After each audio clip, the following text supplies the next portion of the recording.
Price the Lord. Hallelujah. മിഖായുടെ പുസ്തകത്തിൽ 7-ാമത്തെ അധ്യായത്തിൽ 7-ാമത്തെ വചനം നമ്മളിങ്ങനെയാണ് വായിക്കുന്നത്: ഞാൻ കർത്താവിലേക്ക് കണ്ണുകൾ ഉയർത്തും, എൻ്റെ രക്ഷകനായ ദൈവത്തിന് വേണ്ടി ഞാൻ കാത്തിരിക്കും, എൻ്റെ ദൈവം എൻ്റെ പ്രാർത്ഥന കേൾക്കും. Price the Lord. നമുക്ക് പ്രത്യാശയുണ്ടെങ്കിലേ കാത്തിരിക്കാനായിട്ട് സാധിക്കും. ഒരാൾ വരും എന്ന പ്രതീക്ഷയുണ്ടെങ്കിൽ ആ വ്യക്തിക്ക് വേണ്ടി കാത്തിരിക്കും. ഒരാൾ തരുമെന്ന് ഉറപ്പുണ്ടെങ്കിൽ അതിനുവേണ്ടി നമ്മൾ കാത്തിരിക്കും. പ്രതീക്ഷയില്ലെങ്കിൽ കാത്തിരിക്കാനായിട്ട് സാധിക്കുകയില്ല. അപ്പം ദൈവത്തിന് വേണ്ടി എത്ര നാൾ വേണമെങ്കിലും കാത്തിരിക്കാൻ നമുക്ക് സാധിക്കുന്നത് അവനിലുള്ള ഉറപ്പാണ്.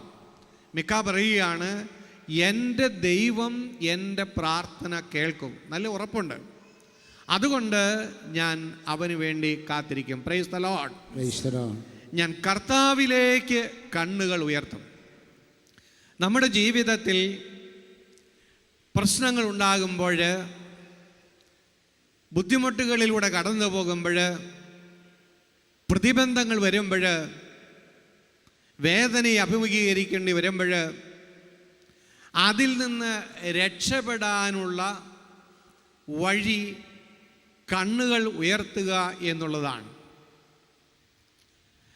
കണ്ണുകൾ പലപ്പോഴും നമുക്ക് സംഭവിക്കുന്ന അബദ്ധം എന്താണ്? ഒരു ബുദ്ധിമുട്ടുണ്ടായാൽ നമ്മുടെ കണ്ണുകൾ എപ്പോഴും ആ ബുദ്ധിമുട്ടിലേക്ക് തന്നെയായിരിക്കും. നമ്മുടെ മനസ്സ് എപ്പോഴും ഫോക്കസ് ചെയ്യുന്നത് ആ ബുദ്ധിമുട്ടിലേക്കാണ്.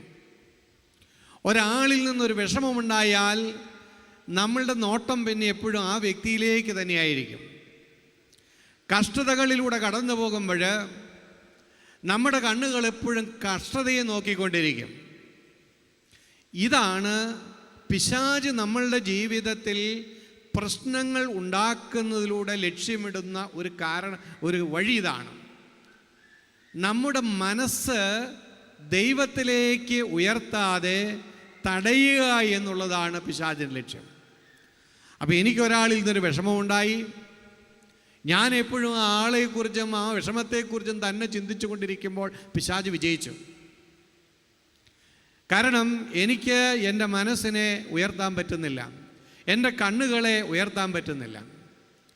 അപ്പോൾ അനേക വ്യക്തികൾ സന്തോഷമില്ലാത്തവരായി, ദുഃഖിതരായി, പലപ്പോഴും ഡിപ്രഷന് പോലും വിധേയപ്പെട്ടു പോകുന്നതിൻ്റെ കാരണം അവരുടെ ജീവിതത്തിൽ ഒരുപാട് പ്രശ്നങ്ങളുള്ളത് കൊണ്ടല്ല.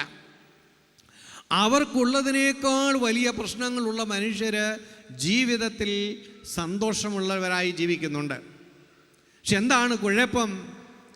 നമ്മളെപ്പോഴും പ്രശ്നങ്ങളിലേക്ക് നോക്കിക്കൊണ്ടിരിക്കുമ്പോൾ നമ്മുടെ സന്തോഷം കെട്ടുപോകുന്നു, നമ്മൾ തളർന്നു പോകുന്നു, നമ്മൾ ശൂന്യതയിലേക്ക് പോവുകയാണ് ചെയ്യുന്നത്.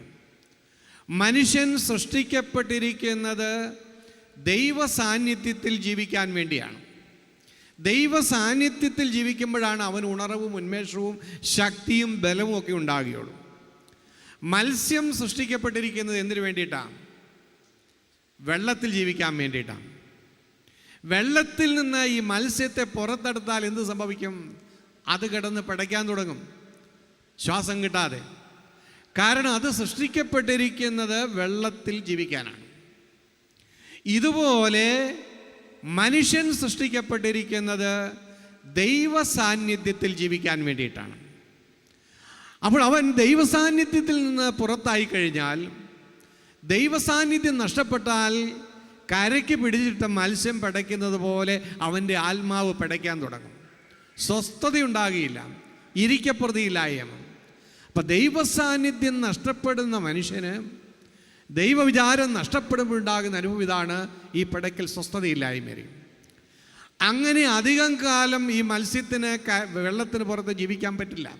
കുറേ പടച്ചിട്ടും വീണ്ടും വെള്ളത്തിലേക്ക് പോകാൻ പറ്റിയില്ലെങ്കിൽ അത് മരിക്കും. ഇതുപോലെ ഒരാത്മാവിനെ കൊല്ലുവാനുള്ള പിശാചിൻ്റെ തന്ത്രം എന്താണ്? അവനെ ദൈവ സാന്നിധ്യത്തിൽ നിന്ന് അകറ്റുക. അപ്പോൾ അവൻ്റെ ജീവിതത്തിൽ ഒരു പ്രശ്നം വരുമ്പോൾ, ഒരു വേദന വരുമ്പോൾ, അവൻ്റെ മനസ്സിനെ അതിൽ തന്നെ കൊളുത്തിയിടുക. എപ്പോഴും വേദനയെക്കുറിച്ച് ചിന്തിക്കുക, ദുരിതത്തെക്കുറിച്ച് ചിന്തിക്കുക, കടബാധ്യതയെക്കുറിച്ച് ചിന്തിച്ചു കൊണ്ടിരിക്കുക. അങ്ങനെ ചിന്തിച്ച് അവൻ ദുർബലനാകും. അവൻ ദൈവസാന്നിധ്യം നഷ്ടപ്പെട്ട് പോയി കഴിയുമ്പോൾ അവൻ പെട്ടെന്ന് നാശത്തിലേക്ക് കടന്നു പോകും. അപ്പോൾ പിശാചിൻ്റെ ഈ തന്ത്രത്തെ അതിജീവിക്കാൻ വേണ്ടി നമ്മൾ എന്താണ് ചെയ്യേണ്ടത്? പിശാച് നമ്മളുടെ ജീവിതത്തിൽ എന്തെല്ലാം പ്രശ്നങ്ങൾ ഉണ്ടാക്കിയാലും നമ്മുടെ മനസ്സിനെ അവിടെ കൊളുത്തിയിടാൻ നമ്മൾ സമ്മതിക്കരുത്. നമ്മുടെ കണ്ണുകൾ നമ്മൾ ഉയർത്തണം. നമ്മുടെ കണ്ണുകൾ ദൈവത്തിലേക്ക് ഉയർത്തുമ്പോൾ പ്രശ്നങ്ങൾ പരിഹരിക്കാനുള്ള ശക്തി നമുക്ക് കിട്ടും. Hallelujah, hallelujah. അപ്പോൾ അതുകൊണ്ട് നമ്മൾ നമ്മുടെ പ്രശ്നങ്ങളെക്കുറിച്ച് നമ്മൾ ചിന്തിക്കണ്ടേ? സ്വാഭാവികമായിട്ട് നമ്മൾ ചിന്തിക്കണം എന്നാണ് നമ്മൾ ചിന്തിക്കുക. പക്ഷെ ദൈവവും നമ്മളെക്കാളേറെ നമ്മളുടെ പ്രശ്നത്തെക്കുറിച്ച് ചിന്തിക്കുന്നുണ്ട്. നമ്മൾ ചിലപ്പോൾ ചിന്തിച്ച് അത് വഷളാക്കി കളയും. ചിന്തിച്ച് തളർന്ന് നമുക്കൊരു പരിഹാരത്തിലേക്ക് എത്താൻ പറ്റാത്ത വിധത്തിൽ നമ്മൾ ദുർബലരായിത്തീരും. എന്നാൽ നമ്മുടെ കണ്ണുകൾ പ്രശ്നങ്ങളിൽ നിന്നും ഉയർത്തി ദൈവത്തിലേക്ക് ഉയർത്തി കഴിയുമ്പോൾ നമ്മളെക്കുറിച്ചും നമ്മുടെ പ്രശ്നങ്ങളെക്കുറിച്ചും നമ്മൾ ചിന്തിക്കുന്നതിനേക്കാൾ കൂടുതൽ ചിന്തിക്കുന്ന കർത്താവ് നമുക്കതിനുള്ള പരിഹാരം വെളിപ്പെടുത്തി തരും. Hallelujah, hallelujah. അവൻ നമുക്ക് വേണ്ടി വാതിലുകൾ തുറന്നു തരും. അവൻ പുതിയ ആശയങ്ങൾ നമ്മുടെ മനസ്സിലേക്ക് ഇട്ടു തരും. പുതിയ സാഹചര്യങ്ങൾ, പുതിയ ബന്ധങ്ങൾ, പുതിയ അറിവുകൾ, ഇതെല്ലാം പരിശുദ്ധാത്മാവിലൂടെ അവൻ നമുക്ക് തരും. അതുകൊണ്ട് എൻ്റെയും നിങ്ങളുടെയും ജീവിതത്തിലെ പ്രശ്നങ്ങൾ സ്വാഭാവികമാണ്. പക്ഷേ എപ്പോഴും അവയെക്കുറിച്ച് പറഞ്ഞുകൊണ്ടിരിക്കരുത്. എപ്പോഴും അവയെക്കുറിച്ച് ചിന്തിക്കരുത്. എപ്പോഴും അതോർത്തോർത്ത് വിഷമിക്കരുത്. ഇനി രാത്രി വിഷമങ്ങൾ ഓർത്ത് ഉറക്കം വരാതിരിക്കുമ്പോഴും ഉറക്കം വരാതെ ചിന്തിച്ച് കിടക്കാൻ പാടില്ല. ആ ഉറക്കം വരാത്ത അവസ്ഥയിൽ ഒന്ന് ബൈബിൾ എടുത്ത് വായിക്കണം. ദൈവവചനത്തിൻ്റെ ആ ശക്തി കൊണ്ട് നമുക്കതിനെ അതിജീവിക്കാൻ സാധിക്കും. ചിന്തിച്ചുകൊണ്ട് കിടക്കരുത്.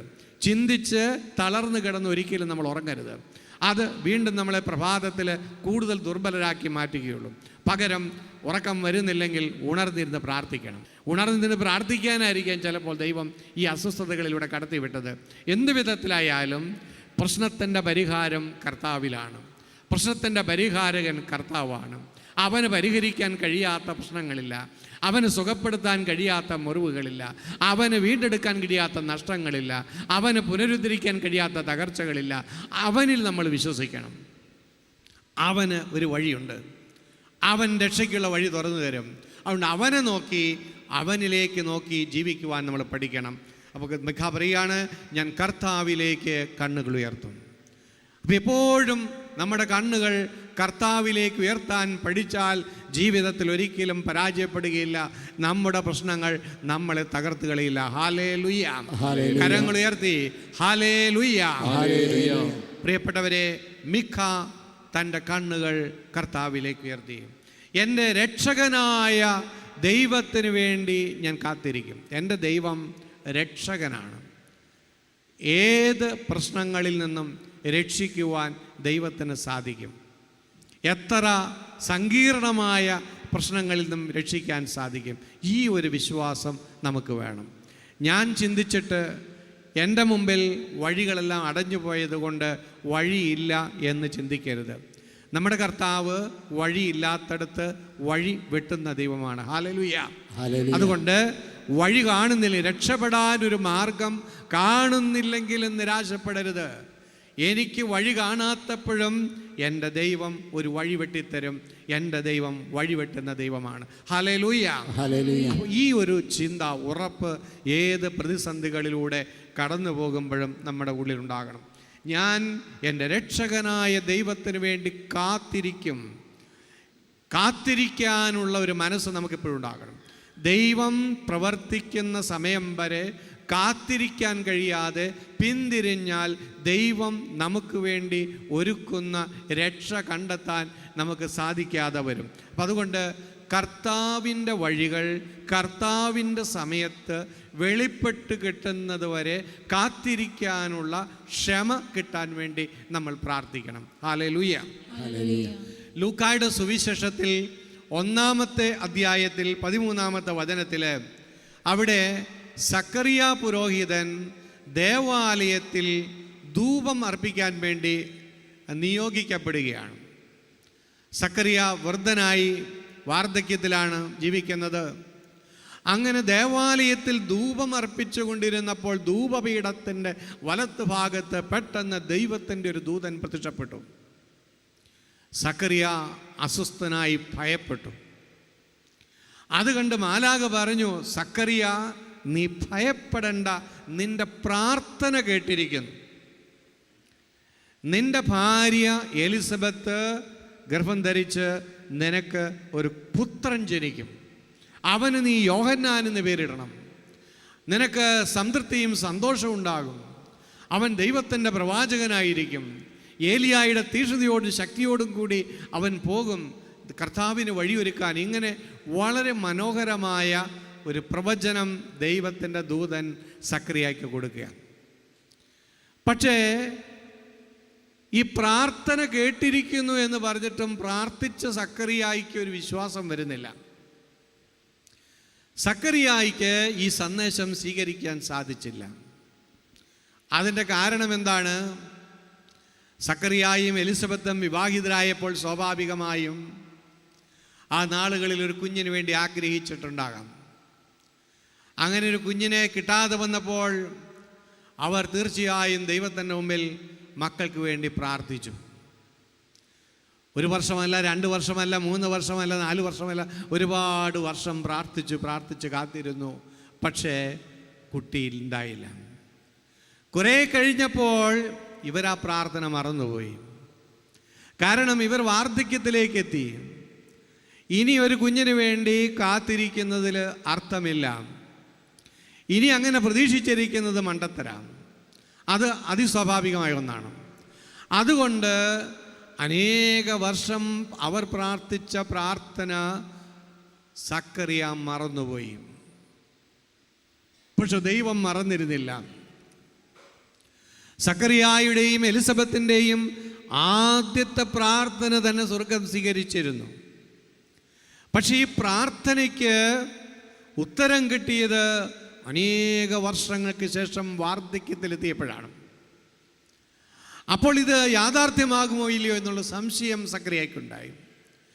അതുകൊണ്ട് ദൈവത്തിൻ്റെ ദൂതൻ പറഞ്ഞു, യഥാകാലം പൂർത്തീകരിക്കപ്പെടേണ്ട ഈ സന്ദേശം നീ വിശ്വസിക്കാത്തത് കൊണ്ട് അത് പൂർത്തീകരിക്കപ്പെടുന്നവരെ നിനക്ക് സംസാരിക്കാൻ കഴിയില്ല, നീ മൂകനായിരിക്കും എന്ന് പറയണ്ടേ.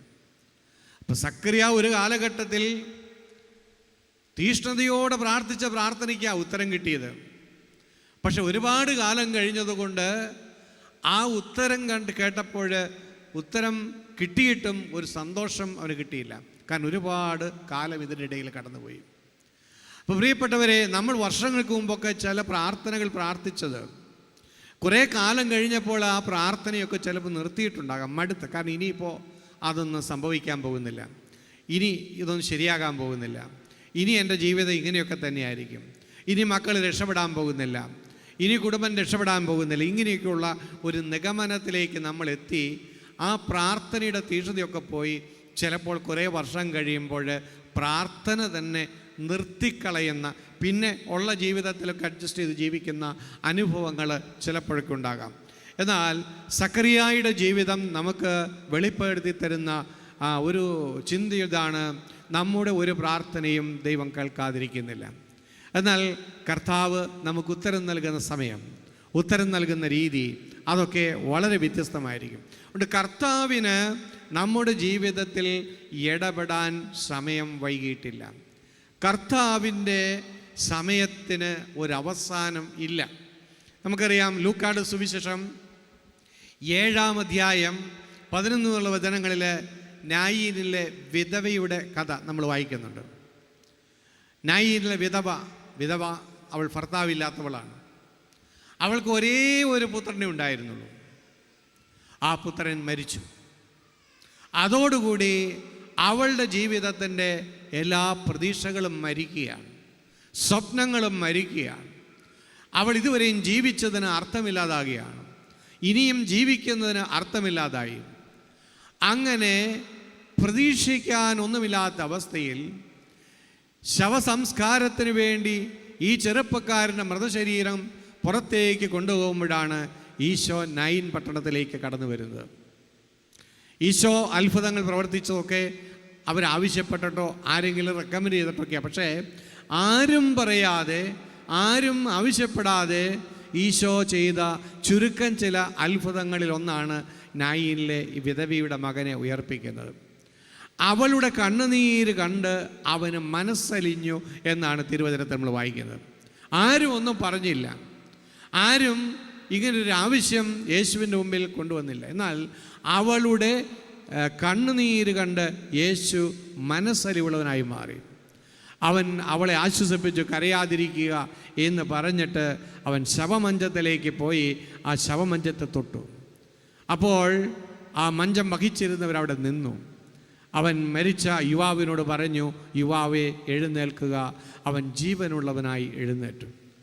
നമ്മൾ ധാരാളം വായിച്ചിട്ടുള്ള ബൈബിൾ ഭാഗമാണിത്. ആർക്കും പ്രതീക്ഷിക്കാൻ കഴിയാത്ത സമയത്താണ് ദൈവം ഇടപെട്ടത്. ഒരിക്കലും ഈ വിധവ വിചാരിച്ചില്ല ഇനി എനിക്കൊരു ജീവിതമുണ്ടെന്ന്, ഇനി എനിക്ക് പ്രതീക്ഷയ്ക്ക് വകയുണ്ടെന്ന് ഒരിക്കലും ചിന്തിക്കാൻ ആ വിധവയ്ക്ക് കഴിയുമായിരുന്നില്ല.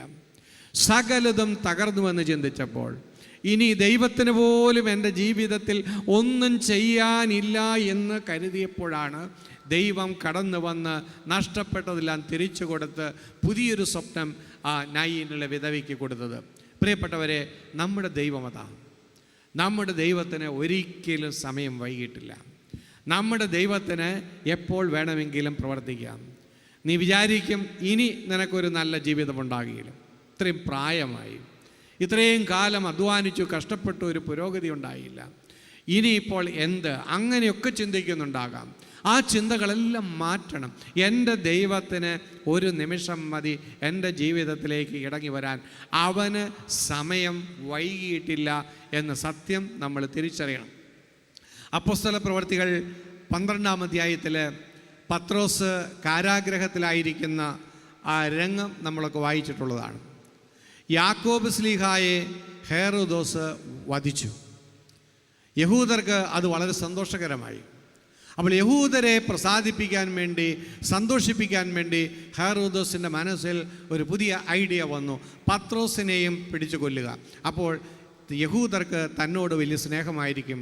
അങ്ങനെ ജനത്തെ പ്രസാദിപ്പിക്കാമെന്ന് കരുതി പത്രോസിനെ പിടിച്ച് ജയിലിലിട്ടു.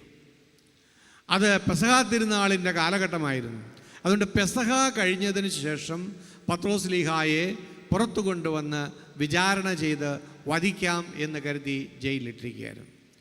അങ്ങനെ ജയിലിൽ കിടക്കുന്ന പത്രോസിന് വേണ്ടി സഭ മുഴുവനും പ്രാർത്ഥിച്ചു കൊണ്ടിരുന്നു. പക്ഷെ ഒന്നും സംഭവിച്ചില്ല. ദിവസങ്ങൾ ഇങ്ങനെ കടന്നു പോയിക്കൊണ്ടിരുന്നു. ഒടുവിൽ പരസ്യ വിചാരണയ്ക്ക് പത്രോസിനെ പുറത്തു കൊണ്ടുവരാൻ നിശ്ചയിച്ച ദിവസത്തിൻ്റെ തലേ ദിവസം എത്തി. അന്നും ഒരു സംഭവവും നടന്നില്ല. അന്ന് വൈകുന്നേരമായി ആ ദിവസം തീർന്നു, ഒന്നും സംഭവിച്ചില്ല. അദ്ദേഹത്തിന് വേണ്ടി പ്രാർത്ഥിച്ചു കൊണ്ടിരുന്നവർക്കൊക്കെ ഒരുപക്ഷെ ഇനി ഒന്നും പ്രതീക്ഷിക്കാനില്ലാത്ത ഒരവസ്ഥയിലേക്ക് എത്തിയിരിക്കാം. എങ്കിലും അവർ വിശ്വാസത്തോടു കൂടി പ്രാർത്ഥിച്ചു കൊണ്ടിരുന്നത് നമ്മൾ വായിക്കുക. രാത്രിയിലും പ്രാർത്ഥിച്ചു കൊണ്ടിരിക്കുകയായിരുന്നു പത്രോസിന് വേണ്ടി. ആ രാത്രിയിൽ വധശിക്ഷ നടപ്പിലാക്കാൻ നിശ്ചയിച്ച ദിവസം രാത്രിയിൽ ദൈവത്തിൻ്റെ ദൂതനെ അയച്ച് പത്രോസിനെ കാരാഗ്രഹത്തിൽ നിന്ന് വിടുവിച്ചു. അത്ഭുതകരമായ വിധത്തിൽ രക്ഷപ്പെടുത്തി. അപ്പം മാനുഷികമായി ചിന്തിച്ചാൽ ഇനി നാളെ വധശിക്ഷ നടപ്പാക്കിയുള്ളൂ, ഇനി പ്രതീക്ഷിക്കാനൊന്നുമില്ല, ദൈവത്തിന് പ്രവർത്തിക്കാനുള്ള സമയം കഴിഞ്ഞു. ഇതാണ് മാനുഷികമായ ചിന്ത. എന്നാൽ ദൈവത്തിന് പ്രവർത്തിക്കുവാൻ വൈകിയിട്ടില്ല എന്ന് പത്രോസിൻ്റെ ജീവിതവും നമുക്ക് വ്യക്തമാക്കി തരികയാണ്. അവിടെ നമ്മൾ നമ്മുടെ ജീവിതത്തിൽ എവിടെയെങ്കിലുമൊക്കെ പ്രാർത്ഥിച്ച് നിരാശപ്പെട്ടിരിക്കുന്നുണ്ടെങ്കിൽ ആ നിരാശ ഈ രാത്രിയിൽ ഉപേക്ഷിക്കണം. നിൻ്റെ ആദ്യത്തെ പ്രാർത്ഥന തന്നെ കർത്താവ് കേട്ടിട്ടുണ്ട്. നീ ആദ്യം പ്രാർത്ഥിച്ചപ്പോൾ തന്നെ ദൈവം നിനക്ക് ഉത്തരം നൽകാൻ തീരുമാനിച്ചിട്ടുണ്ട്. എന്നാൽ ആ ഉത്തരം സ്വീകരിക്കാൻ നിന്നെ ഒരുക്കാൻ, നിൻ്റെ വിശ്വാസത്തെ ബലപ്പെടുത്താൻ, നിൻ്റെ സാഹചര്യങ്ങളെ ക്രമീകരിക്കാൻ ദൈവം കാത്തിരിക്കുകയായിരുന്നു. ഒരുപക്ഷെ ഇന്ന് രാത്രിയായിരിക്കാം ദൈവം നമ്മുടെ പ്രാർത്ഥനകൾക്ക് ഉത്തരം നൽകുന്നത്. ഈ നൈറ്റ് വിജിലിലൂടെ ആയിരിക്കാം ദൈവം നമ്മുടെ കുടുംബത്തിലേക്ക് രക്ഷയുടെ വാതിലുകൾ തുറന്നു തരുന്നത്. അവന് ഒരിക്കലും വൈകിയിട്ടില്ല. നമുക്ക് എഴുന്നേറ്റ് നിന്നുകൊണ്ട് പ്രത്യാശയോടെ നമുക്ക് പ്രാർത്ഥിക്കാം. കഴിഞ്ഞ കാലങ്ങളിൽ പ്രാർത്ഥിച്ച് മടുത്തുപോയ ചില കാര്യങ്ങളൊക്കെ ഉണ്ട്. ഒരുപാട് കാലം പ്രാർത്ഥിച്ചു, എന്നിട്ടും മാറ്റങ്ങളൊന്നും ഉണ്ടായിട്ടില്ല. ഒരുപാട് കാലം കാത്തിരുന്നു, ഒന്നും സംഭവിച്ചില്ല. പ്രാർത്ഥിക്കാനുള്ള ആവേശം ചിലപ്പോൾ കെട്ടുപോയിട്ടുണ്ടാകാം. ഇനി പ്രാർത്ഥിച്ചിട്ട് കാര്യമില്ല എന്ന് ചിന്തിച്ചിട്ടുണ്ടായിരിക്കാം. അസാധ്യമെന്ന് നമ്മൾ തന്നെ ലേബലൊട്ടിച്ചിട്ടുണ്ടായിരിക്കാം. എന്തുമായിക്കൊള്ളട്ടെ, പ്രിയപ്പെട്ടവരെ, എലിസബത്തിൻ്റെയും സക്കറിയായുടെയും ജീവിതത്തിലേക്ക് കൃപയായി കടന്നു വന്ന ആ ദൈവത്തിൻ്റെ കാരുണ്യം ഈ രാത്രിയിൽ നമ്മുടെ കുടുംബങ്ങളെ സന്ദർശിക്കണം, നമ്മുടെ ജീവിതങ്ങളെ സന്ദർശിക്കണം. നമുക്കൊരു പുതിയ ജീവിതമുണ്ട്. ദൈവം നമ്മളെ വിളിച്ചിരിക്കുന്നത് എങ്ങനെയെങ്കിലും ജീവിച്ച് മരിക്കാനല്ല, ദൈവമക്കളെ പോലെ ജീവിക്കണം. ദൈവത്തിൻ്റെ മകനും മകളുമായി ഭൂമിയിൽ ജീവിക്കണം. അനുഗ്രഹത്തിൻ്റെ അവകാശിയായി മാറണം. ആത്മാവിൻ്റെ നിറവുള്ളവരായിട്ട് മാറണം. ഐശ്വര്യപ്പെടണം. നമ്മുടെ കുടുംബങ്ങൾ ഐശ്വര്യപ്പെടണം. നമ്മുടെ കുടുംബങ്ങളിൽ നിന്ന് ശാപത്തിൻ്റെ കെട്ടുകൾ അഴിച്ചു കളയാൻ ഈ രാത്രിയിൽ കർത്താവ് ഇറങ്ങി വരും. നമ്മുടെ കുടുംബത്തിൽ നിന്ന് തിന്മയുടെ വേരുകൾ അവിടുന്ന് പിഴുതു കളയും. അവന്റെ ദൂതന്മാർ ഈ രാത്രിയിൽ നമുക്ക് വേണ്ടി പ്രവർത്തന നിരതരാകും. നമുക്ക് വേണ്ടി ദൈവം സംസാരിക്കുന്ന രാത്രി, നമുക്ക് വേണ്ടി ദൈവം ഇറങ്ങി വരുന്ന രാത്രി, നമുക്ക് വേണ്ടി ദൈവം ശക്തി പ്രകടമാക്കുന്ന രാത്രി, അത്ഭുതങ്ങളുടെ രാത്രി. നമുക്ക് വിശ്വാസത്തോടെ പ്രാർത്ഥിക്കാം. അസാധ്യമെന്ന് കരുതുന്ന, ഉപേക്ഷിച്ച് കളഞ്ഞ ആഗ്രഹങ്ങൾ ദൈവത്തിന്റെ മുമ്പിലേക്ക് വെക്കുക. കർത്താവേ, ഞാൻ വിശ്വസിക്കുന്നു. കർത്താവേ, ഞാൻ വിശ്വസിക്കുന്നു. കർത്താവേ, ഞാൻ വിശ്വസിക്കുന്നു. ഏറ്റു പറയുക, നിനക്ക് അസാധ്യമായിട്ടൊന്നുമില്ല. നിനക്ക് ഇനിയും എൻ്റെ ജീവിതത്തെ അനുഗ്രഹിക്കാൻ പറ്റും. നിനക്ക് ഇനിയും എൻ്റെ മക്കളെ അനുഗ്രഹിക്കാൻ പറ്റും. നിനക്ക് ഇനിയും ഒരു പുതിയ ജീവിതം തരാൻ പറ്റും. നിനക്ക് ഇനിയും എന്നെ ഐശ്വര്യപ്പെടുത്താൻ പറ്റും. നിനക്ക് അസാധ്യമായിട്ടൊന്നുമില്ല. വിശ്വസിച്ച് ഏറ്റു പറയുന്ന ദൈവമേ, ഇറങ്ങി വരണമേ. എന്നെ അനുഗ്രഹിക്കാൻ ഇറങ്ങി വരണമേ. ഒരു അത്ഭുതം എനിക്ക് വേണ്ടി ചെയ്യണമേ. എൻ്റെ ബന്ധനങ്ങളെ തകർക്കണമേ. എൻ്റെ കുടുംബത്തെ ഐശ്വര്യപ്പെടുത്തണമേ. എൻ്റെ കുടുംബത്തിന്റെ ശാപക്കെട്ടുകൾ അഴിക്കണമേ. നിന്റെ കുരിശുമരണത്തിന്റെ യോഗ്യതയിൽ, നിന്റെ പീഡാസഹനത്തിന്റെ യോഗ്യതയിൽ വിശ്വസിച്ചുകൊണ്ട് പ്രാർത്ഥിക്കുന്നു. ഇറങ്ങി വരണമേ കർത്താവേ. രണ്ട് കരങ്ങൾ സ്വർഗത്തിലേക്ക് ഉയർത്താം. വിശ്വാസത്തോടെ പ്രാർത്ഥിക്കുക. ഒരത്ഭുതത്തിന് വേണ്ടി പ്രാർത്ഥിക്കുക. കൃപ ഒഴുകട്ടെ. Hallelujah, hallelujah, hallelujah.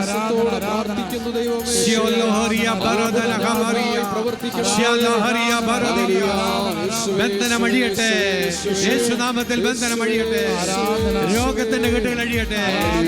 രോഗപീഠകൾ വിട്ടുപോകട്ടെ. രോഗപീഠകൾ വിട്ടുപോകട്ടെ. രോഗപീഠകൾ വിട്ടുപോകട്ടെ. സ്വഭാവ വൈകല്യങ്ങൾ വിട്ടുപോകട്ടെ.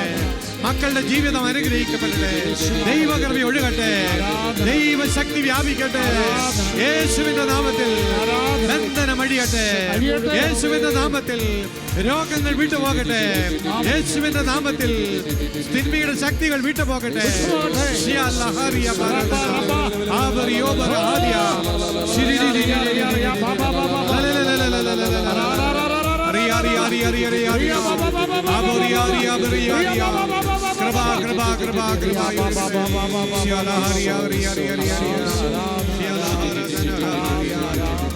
പ്രാർത്ഥിക്കാം, ആത്മാവിൽ ആരാധിക്കാം കർത്തനെ.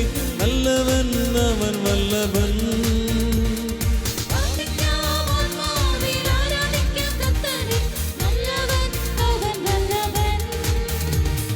വിടുതൽ എന്നും പ്രാപിക്കാം. വിടുതൽ എന്നും പ്രാപിക്കാം. പ്രാർത്ഥിക്കാം, ആത്മാവിൽ ആരാധിക്കാം കർത്തനെ. നല്ലവൻ അവൻ വല്ലഭൻ.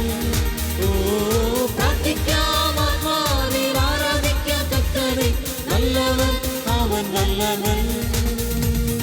വിടുതൽ എന്നും പ്രാപിക്കാം. വിടുതൽ എന്നും പ്രാപിക്കാം. മടുത്തു പോകാതെ പ്രാർത്ഥിക്കാം. വിശ്വാസത്തോടെ പ്രാർത്ഥിക്കാം. മടുത്തു പോകാതെ പ്രാർത്ഥിക്കാം.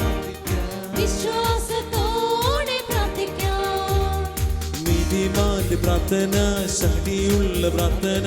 ഫലിക്കും രോഗിക്ക് സൗഖ്യം. നീതിമാന്റെ പ്രാർത്ഥന ശക്തിയുള്ള പ്രാർത്ഥന. ഫലിക്കും രോഗിക്ക് സൗഖ്യം. പ്രാർത്ഥിക്കാം, ആത്മാവിൽ ആരാധിക്കാം കർത്തനെ. നല്ലവൻ അവൻ വല്ലഭൻ. ഓ, പ്രാർത്ഥിക്കാം, ആത്മാവിൽ ആരാധിക്കാം കർത്തനെ. നല്ലവൻ അവൻ വല്ലഭൻ. വിടുതൽ എന്നും പ്രാപിക്കാം. വിടുതൽ എന്ന് പ്രാപിക്കാം, വിടുതൽ എന്ന് പ്രാപിക്കാം. യേശുവേ, യേശുവേ, യേശുവേ,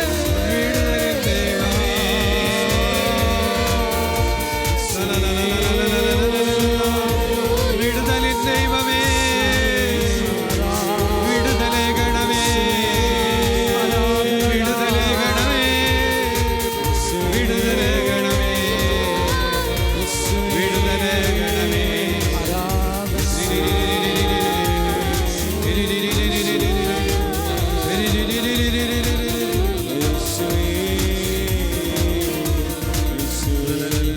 വളരെ വർഷങ്ങളായി വിവാഹം നടക്കാതിരിക്കുന്ന രണ്ട് വ്യക്തികളുടെ വിവാഹ തടസ്സം കർത്താവ് എടുത്തു നീക്കുന്നുണ്ട്. Hallelujah, hallelujah. 3 വ്യക്തികൾക്ക് പുതിയ വരുമാന മാർഗം നൽകുന്നതായിട്ട് ഒരു കുടുംബത്തിലെ എപ്പോഴും രോഗങ്ങൾ അത് കർത്താവ് എടുത്തു നീക്കുന്നതായിട്ട്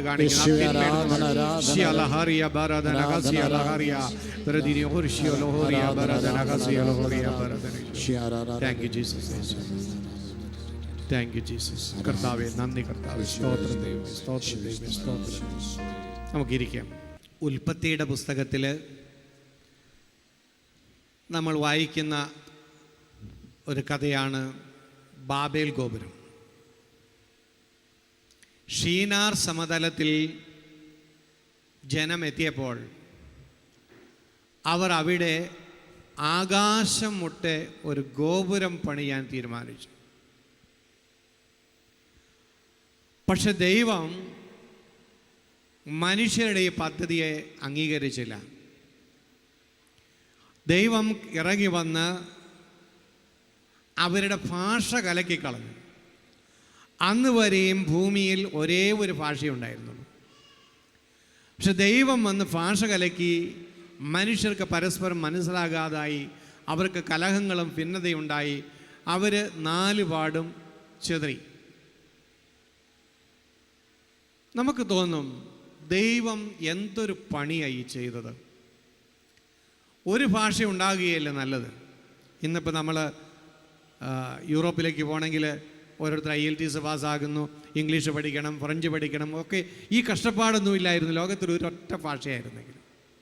പക്ഷെ ദൈവം തന്നെ ഭാഷ ചിതറിച്ചു, പരസ്പരം പറയുന്നത് മനസ്സിലാക്കാൻ പറ്റാത്താക്കി. എന്തിന് ദൈവം ഇങ്ങനെ ചെയ്തു? മനുഷ്യര് ആകാശം മുട്ടെ ഒരു ഗോപുരം പണിതു എന്നത് അത്ര വലിയ തെറ്റാണോ? എന്തിനാണ് ദൈവം ഇപ്രകാരം പ്രവർത്തിച്ചത്?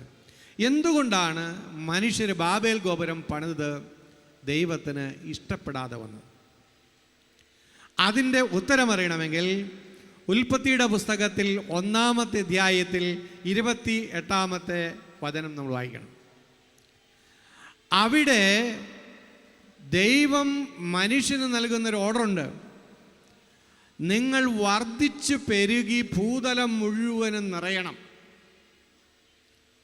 ഈ ഭൂമി ദൈവം സൃഷ്ടിച്ചത് മനുഷ്യന് വേണ്ടിയാണ്. മനുഷ്യൻ കീഴടക്കി മനുഷ്യന് ജീവിക്കാൻ വേണ്ടിയാണ്. അപ്പം മനുഷ്യരുടെ ജനസംഖ്യ കുറവാണ്. ഭൂമിയുടെ ഒരു വളരെ ചെറിയ ഭാഗത്ത് മാത്രമേ മനുഷ്യവാസമുള്ളൂ.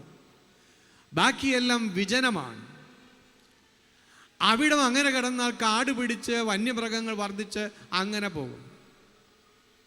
അപ്പം ദൈവത്തിൻ്റെ പദ്ധതി മനുഷ്യൻ ഭൂമി മുഴുവനും വ്യാപിക്കണം, പെരുകണം എന്നതായിരുന്നു. ബാബേൽ ഗോപുരം പണിതതിൻ്റെ ലക്ഷ്യം എന്താണെന്നറിയാമോ? മനുഷ്യൻ പറയാണ്, നമ്മൾ ഇവിടെ ഒരു ഗോപുരമൊക്കെ പണിത്, ഇതിനു ചുറ്റൊരു പട്ടണമൊക്കെ പണിത് നമുക്ക് ഇവിടെ അങ്ങ് സുഖമായിട്ട് സെറ്റിൽ ചെയ്യാം, അല്ലെങ്കിൽ നമ്മൾ ഭൂതലത്തിലാകെ ചിതറിപ്പോകും. ദൈവം പറയുന്നു, നിങ്ങൾ ഭൂതലം മുഴുവനും ചിതറിപ്പോകണം, എല്ലാ പ്രദേശങ്ങളിലേക്കും പോയി വ്യാപിക്കണം. അപ്പം ദൈവത്തിൻ്റെ ആ പദ്ധതിക്ക് എതിരാണ് ഈ ഒരു പട്ടണം പണിത് ഒരു സ്ഥലത്ത് താമസിക്കുക. അവിടെയാണ് ദൈവത്തിൻ്റെ കൽപ്പന ലംഘിക്കപ്പെട്ടത്. Praise the lord. അപ്പോൾ ഇവിടെ നമുക്കറിയാം, പുതിയ പ്രദേശങ്ങളിലേക്ക് പോകുമ്പോൾ റിസ്ക് ഉണ്ട്. അപരിചിതമായ ചുറ്റുപാടുകൾ, പുതിയ സ്ഥലത്ത് സെറ്റിൽ ചെയ്യാനായിട്ടുള്ള കഷ്ടപ്പാടുകൾ ഒക്കെയുണ്ട്. അതുകൊണ്ട് ഒരു സ്ഥലത്ത് തന്നെ ജീവിച്ചാൽ, പട്ടണത്തിൽ ജീവിച്ചാൽ ഒരുപാട് സൗകര്യങ്ങളുണ്ട്, ആളുകളെ കണ്ട് പരിചയമുള്ള ആളുകളൊക്കെ ഉണ്ട്, സുരക്ഷിതത്വമുണ്ട്. എന്നാൽ പുതിയ സ്ഥലങ്ങളിലേക്ക് കുടിയേറുമ്പോൾ അവിടെ സുരക്ഷിതത്വത്തിൻ്റെ കുറവുണ്ട്, അപരിചിതത്വമുണ്ട്, കഷ്ടപ്പാടുണ്ട്.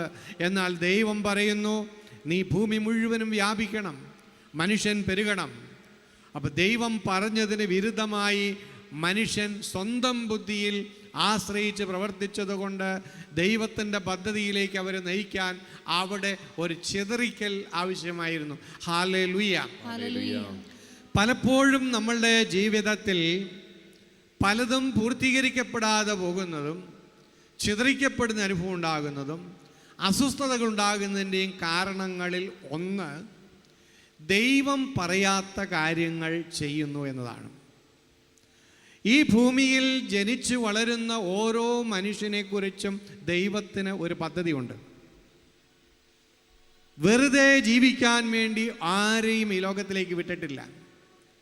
നമ്മുടെ പൊസിഷൻ എന്താണെങ്കിലും, നമ്മുടെ വിദ്യാഭ്യാസം എന്താണെങ്കിലും, നമ്മൾ ജനിച്ചിരിക്കുന്ന കുടുംബം എന്താണെങ്കിലും, ഓരോ മനുഷ്യ വ്യക്തിയെക്കുറിച്ചും അത്യുന്നതനായ ദൈവത്തിന് ഒരു സ്വപ്നമുണ്ട്, ഒരു പദ്ധതിയുണ്ട്. ആ പദ്ധതി മനസ്സിലാക്കുക എന്നുള്ളതാണ് ദൈവവിളി തിരിച്ചറിയുക എന്ന് പറയുമ്പോൾ നമ്മൾ ഉദ്ദേശിക്കുന്നത്. അപ്പോൾ ദൈവത്തിൻ്റെ പദ്ധതികൾക്ക് വിരുദ്ധമായി നമ്മൾ പദ്ധതികളിട്ട് കാര്യങ്ങൾ ചെയ്യുമ്പോൾ അത് എത്ര എക്സ്പീരിയൻസ് ഉണ്ടെങ്കിൽ, എത്ര കാൽക്കുലേറ്റഡ് ആയിട്ടാണ് ചെയ്യുന്നതെങ്കിലും അത് ചിലപ്പോൾ വിജയിക്കണം എന്നില്ല. ഞാൻ ഓർക്കുകയായിരുന്നു, ഈ കോവിഡ് വന്നു കഴിഞ്ഞപ്പോൾ യാത്രയില്ല, ഓഫീസില്ല. അപ്പോൾ കേരളം മുഴുവനും ആളുകൾ കൃഷിയിലേക്ക് തിരിഞ്ഞു. കാരണം വേറെ ഒന്നും ചെയ്യാനില്ല, പുറത്തിറങ്ങാൻ പറ്റില്ല. അപ്പോൾ എല്ലാവരും കൃഷിയിലേക്ക്, കൃഷി ഒരു വലിയൊരു ഭ്രമമായിരുന്നു. പച്ചക്കറി കൃഷിയും, പറമ്പിലൊക്കെ ശ്രദ്ധിക്കാത്തവരെല്ലാം പറമ്പിലേക്കൊക്കെ ശ്രദ്ധിക്കാൻ തുടങ്ങി. അങ്ങനെ കൃഷിയോടുള്ള ഒരു വലിയൊരു താല്പര്യം ആ സമയത്ത് എല്ലാവരിലും വന്നു. ഈ സമയത്ത് എനിക്കും അതിനോടൊരു താല്പര്യം തോന്നി. അപ്പോൾ ഇങ്ങോട്ട് ഇവിടെ ശാലോമിലേക്ക് എല്ലാ ദിവസവും വരാൻ പറ്റുന്നില്ല. അപ്പോൾ വീട്ടിൽ വെറുതെ ഇരുന്നപ്പോൾ ഞാനും കൃഷി ചെയ്യാനായിട്ട് തുടങ്ങി. അങ്ങനെ കുറച്ച് വാഴയും ചേമ്പും പച്ചക്കറികളും ഒക്കെ ഇങ്ങനെ നട്ടു. അപ്പോൾ അതൊരു രസമായിരുന്നു. കാരണം നമ്മൾ കുഴിച്ചു വെക്കുന്ന ഓരോ ചെടിയും വളരുമ്പോൾ, അത് പൂവിടുമ്പോൾ, ഫലം കായ്ക്കുമ്പോൾ അതൊരു നിർവൃതിയുണ്ട്. അപ്പോൾ അതെനിക്കൊരു ഹരമായിട്ട് മാറി. കൃഷിയോടുള്ള താല്പര്യം ഇങ്ങനെ കൂടി വരികയാണ്. 10-25 വർഷമായിട്ട് അങ്ങനെയുള്ള കാര്യങ്ങളൊന്നും ശ്രദ്ധിക്കാറില്ലായിരുന്നു ഞാൻ.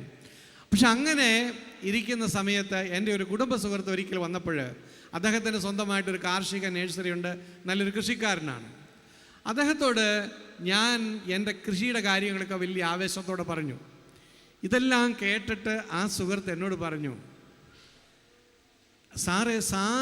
സാറിനെ വിളിച്ച പണി ചെയ്യുക, പച്ചക്കറി ഞാൻ തരാം സാറിനെന്ന് പറഞ്ഞു.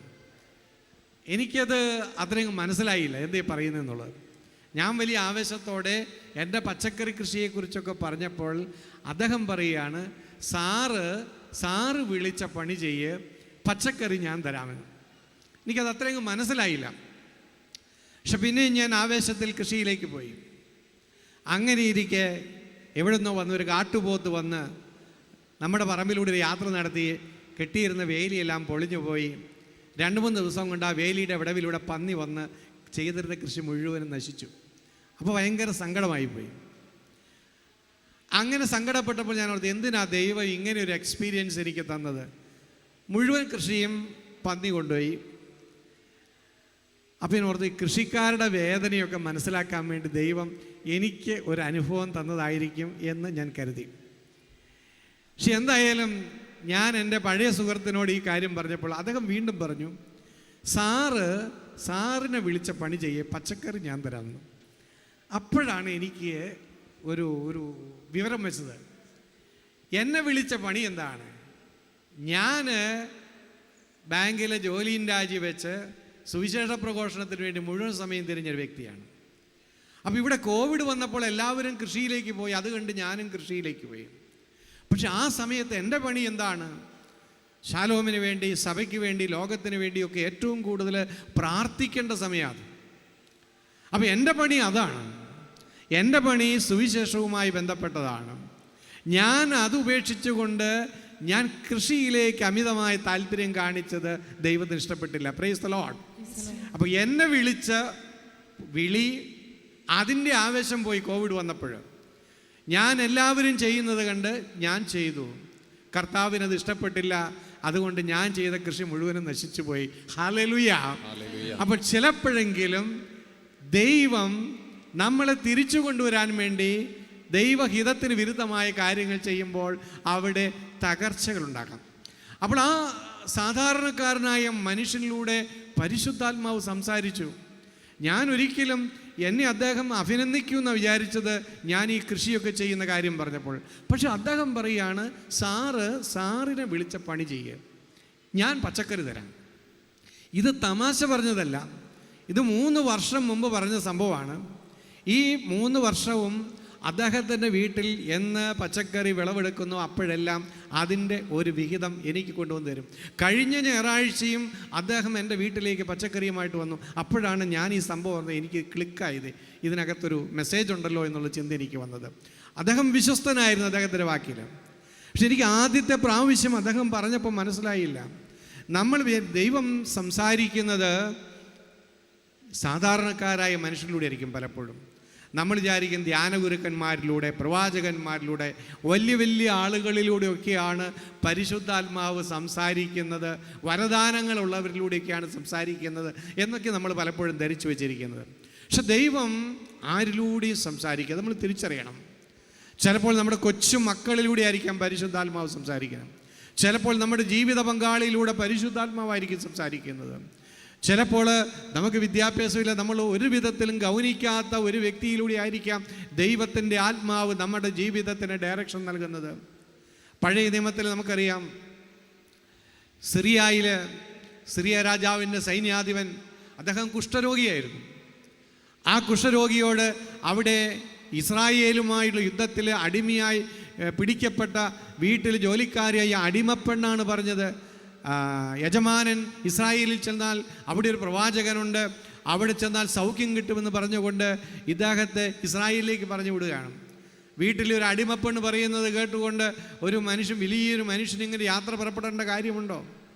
പക്ഷെ അദ്ദേഹം അതിലൂടെ ഒരു ദൈവത്തിൻ്റെ ശബ്ദം കേട്ടു, ദൈവത്തിൻ്റെ ശബ്ദം മനസ്സിലാക്കി, അങ്ങനെ ഇദ്ദേഹം സൗഖ്യം മേടിച്ചു. അപ്പോൾ ആരാ പറയുന്നത് എന്ന് നമ്മളിപ്പോൾ അളന്നു നോക്കുക. അവരുടെ വിദ്യാഭ്യാസമോ സ്ഥാനമോ ഒക്കെ നോക്കിയിട്ടല്ല നമ്മൾ ദൈവത്തിൻ്റെ ശബ്ദം. ദൈവത്തിന് ആരിലൂടെ വേണമെങ്കിലും എപ്പോൾ വേണമെങ്കിലും നമ്മളുടെ ജീവിതത്തിൽ ഇടപെടാൻ സാധിക്കും. അതുകൊണ്ട് എപ്പോഴും നമ്മൾ ദൈവശബ്ദം കേൾക്കാൻ ഒരുക്കമുള്ളവരായിരിക്കണം. ചിലപ്പോൾ നമ്മുടെ ജീവിത പങ്കാളിയിലൂടെ ദൈവം പറഞ്ഞത് കേൾക്കാതെ ഇറങ്ങി തിരിച്ചത് കൊണ്ടായിരിക്കാം പല മണ്ടത്തരങ്ങളിലേക്ക് നമ്മളുടെ ജീവിതം വീണുപോയത്. പലപ്പോഴും മക്കളിലൂടെ പറഞ്ഞ ദൈവത്തിൻ്റെ സ്വരത്തെ ഗൗനിക്കാതെ പോയത് കൊണ്ടായിരിക്കാം പല മണ്ടത്തരങ്ങൾ നമ്മൾ ചെയ്തു കൂട്ടാനിടയായത്. അതുകൊണ്ട് പ്രിയപ്പെട്ടവരെ, ദൈവം നമ്മളോട് കരുതലുള്ളവനാണ്. ദൈവം നമ്മളെ എപ്പോഴും ഗൈഡ് ചെയ്യാൻ സന്നദ്ധനാണ്. അപ്പോൾ ദൈവത്തിൻ്റെ ആത്മാവ് നമ്മളോട് സംസാരിക്കും. അപ്പോൾ അതിനെ തിരിച്ചറിഞ്ഞാൽ, അതിനെ അനുസരിച്ചാൽ പല മണ്ടത്തരങ്ങളിൽ നിന്നും ദുരിതങ്ങളിൽ നിന്നും നമുക്ക് രക്ഷപ്പെടുവാനായിട്ട് നമുക്ക് സാധിക്കും. അപ്പോൾ എല്ലാവരും ചെയ്യേണ്ടവരല്ല നമ്മൾ. ഇപ്പം നമുക്കറിയാം, നമ്മുടെ നാട്ടിലെ യുവജനങ്ങളെല്ലാം വിദേശത്തേക്ക് പോകുക. വിദേശത്ത് പോകുന്ന തെറ്റൊന്നുമല്ല, പോയിക്കോട്ടെ. എല്ലാവരും പോകുന്നു, അതുകൊണ്ട് ഞാനും പോകുന്നു, അങ്ങനെ ചിന്തിക്കേണ്ട കാര്യമില്ല. ദൈവത്തിന് നിന്നെക്കുറിച്ചുള്ള പദ്ധതി ഒരുപക്ഷെ ഇന്ത്യ ആയിരിക്കാം.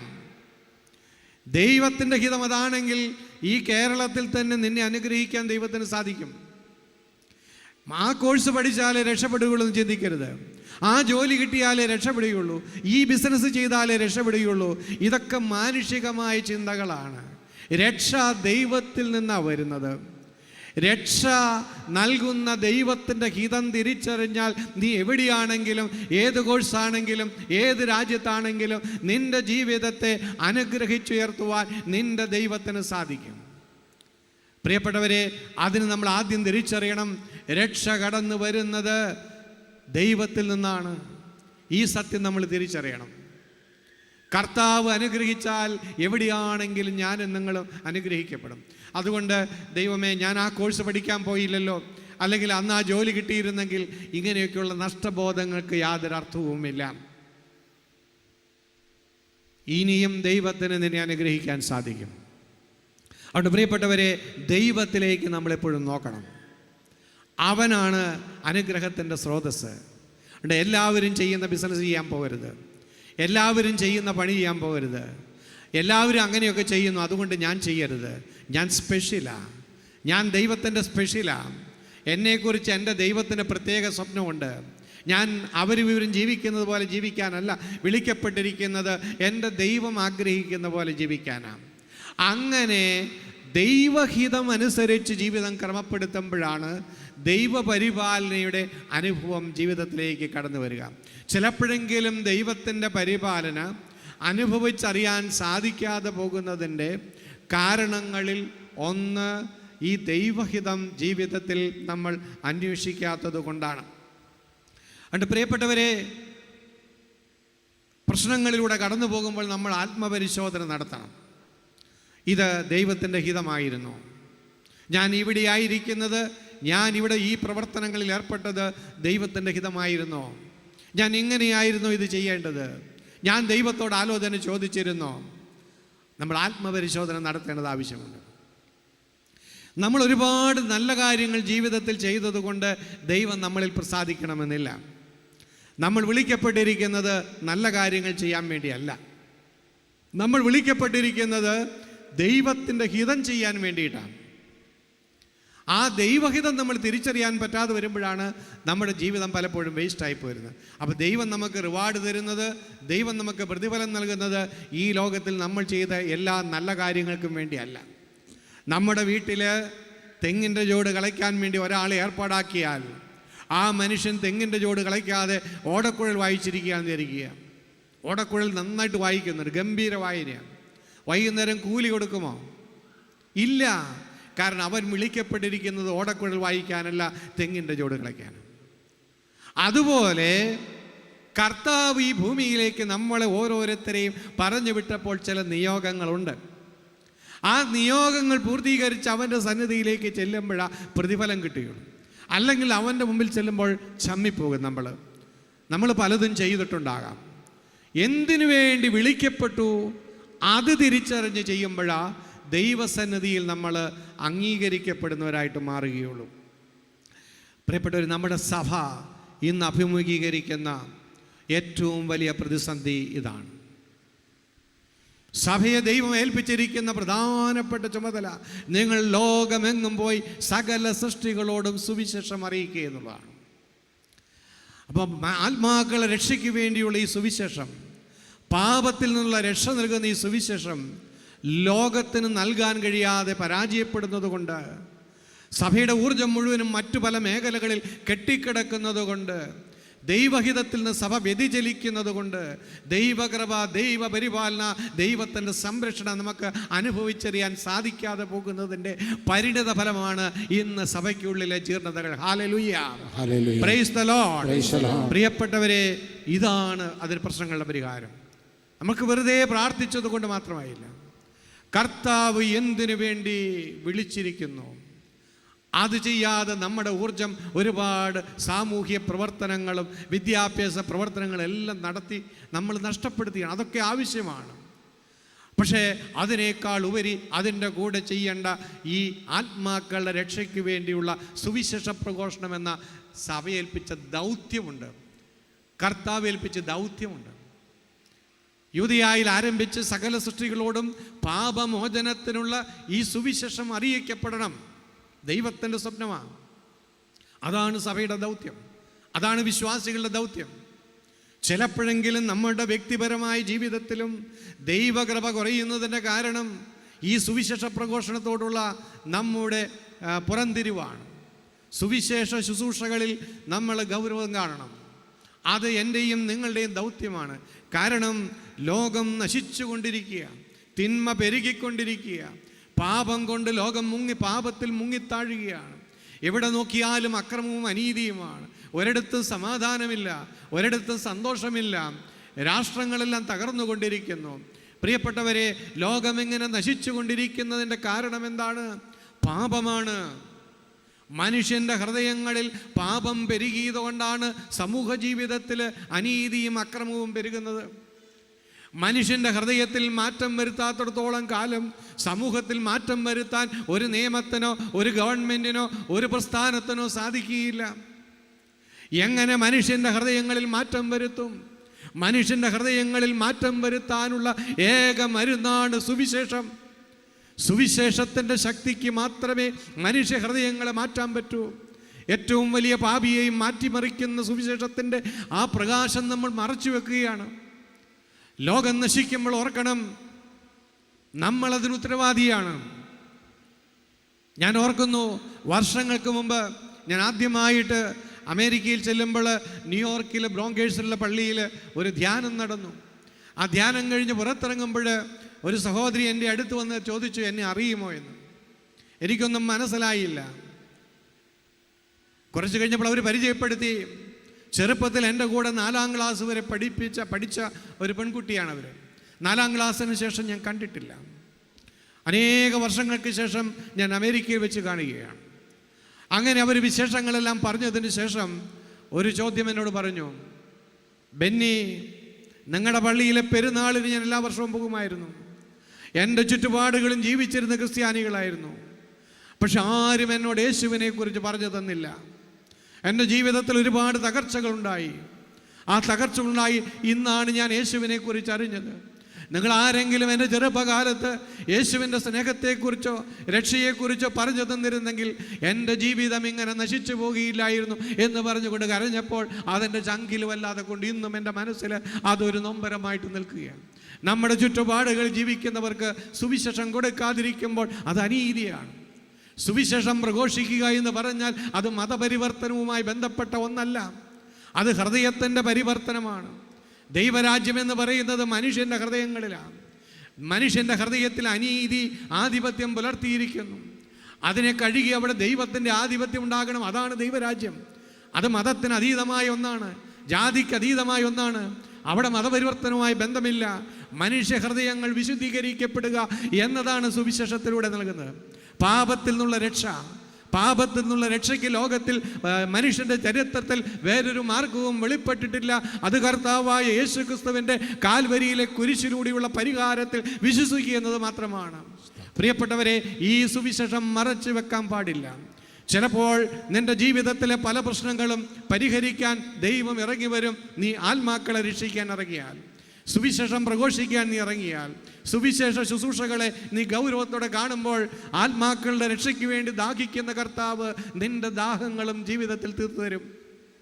അതുകൊണ്ട് പ്രിയപ്പെട്ടവരെ, സഭയുടെ അസ്വസ്ഥതകൾ മാറണമെങ്കിൽ സഭയെ ഏൽപ്പിച്ചിരിക്കുന്ന അടിസ്ഥാന ദൗത്യമായ ആത്മാക്കളുടെ രക്ഷയ്ക്ക് വേണ്ടിയുള്ള സുവിശേഷ പ്രഘോഷണത്തിന് 1ാം സ്ഥാനം കൊടുക്കേണ്ടതായിട്ടുണ്ട്.